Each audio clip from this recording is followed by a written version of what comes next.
तर अजितदादांचा आवाजच तसा आहे म्हणून सर्वांना वाटतं ते दम देतात. मंत्री आदिती तटकरे यांनी सुद्धा अजित पवारांच्या व्हिडिओवर हीच प्रतिक्रिया दिली आहे. दादांविरोधात चुकीचा नॅरेटिव्ह सेट केला जातोय असंही आदिती तटकरे म्हणाल्या.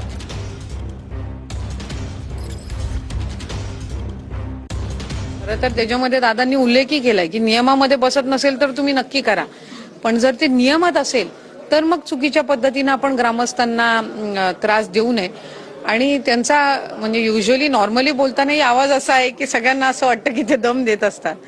आणि नवीन अधिकारी होत्या, मला वाटते नुकत्याच त्या प्रोबेशनवर आलेल्या आहेत, त्याच्यामुळे त्या संदर्भातलं काही एक नरेटिव्ह त्या ठिकाणी सेट केला जातोय.